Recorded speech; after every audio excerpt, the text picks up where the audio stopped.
এই মামা, আমি তো সিটিং বাসের টিকিট কেটেছি, আর এটা তো ভাঙা সিট। ম্যাডাম, আমি আন্তরিকভাবে দুঃখিত, আমি দেখছি কি করা যায়। স্যার, আপনি তো প্রাইভেসির জন্য 3টে টিকিট কেটেছেন, কিন্তু আপনি ভ্রমণ করছেন একটা সিটে। আমাদের একজন নারী যাত্রী, ওনার সিটের প্রবলেম হয়েছে।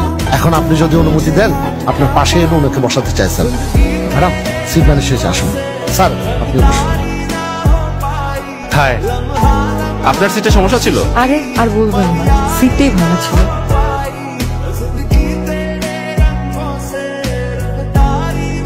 সম্মানিত যাত্রীবৃন্দ, আমরা রজনীগন্ধা হোটেলে 20 মিনিটের যাত্রা বিরতি করেছি।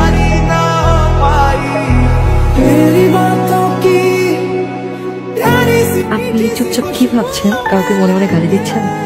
আরে না, 2 দিন পরে আমার শিল্পকলা একাডেমিতে একটা শো আছে, আমি থিয়েটার করি। ওটারই ডায়লগগুলো একবার মনে করছিলাম আর কি। Wow, that's great. ওস্তাদ, বাসের টায়ার ব্লাস্ট হয়েছে। এই নামেন নামেন, সবাই নামেন। Wow, I love sunflower. একটা সুন্দর একটা ছেলে একটা সুন্দর আসলে কি হয় জানেন? কি হয়? আচ্ছা, আমি কেন বলতে যাবো? টিচারদের নেই। আরে মালটা কই গেল? আমি তো মালের খবর রাখি না ভাই। ভাই, কি একটা অবস্থা কোন দি? খেলাই থাকবো 2জন লোকের জন্য। আর একটু ধৈর্য ধরুন স্যার, আপনি সিটে গিয়ে বসুন, আমরা কিছুক্ষণের মধ্যে গাড়ি ছেড়ে দেবো স্যার।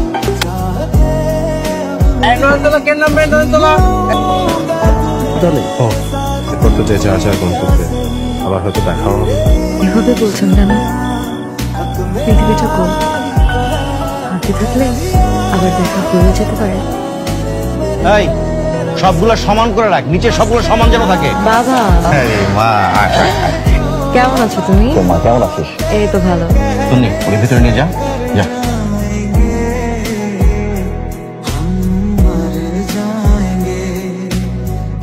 ধুর, নাম্বারটা সেভ করলাম না, এখন কিভাবে খুঁজে পাবো? 2 দিন পরে আমার শিল্পকলা একাডেমিতে একটা শো আছে, আমি থিয়েটার করি।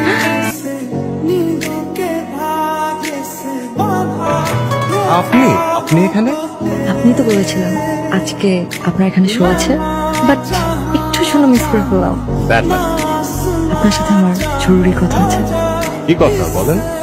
আমার আপনাকে ভালো লাগে। কিছু বলছেন না কেন? দেখুন, এসব প্রেম ভালোবাসায় আমার কোনো ইন্টারেস্ট নেই।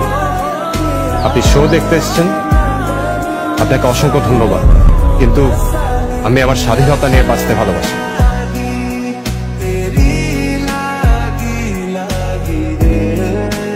Sorry to say, but you have a bad news mister Faisal. সহজ ভাষায় বলতে গেলে ওটা টিউমার।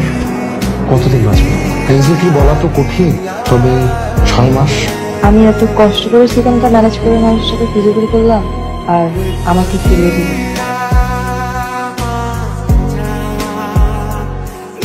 আসসালামু আলাইকুম। আপনি একটু কেয়ার হসপিটালে আসুন, তো আপনার ভালোবাসার মানুষটা আপনার অপেক্ষায়। প্লিজ আসুন। তোমাকে এড়িয়ে যাওয়ার কারণ আর চিঠি লিখি, ভালোবাসার মানুষ পাশে এসে দাঁড়ালে স্বস্তি লাগে।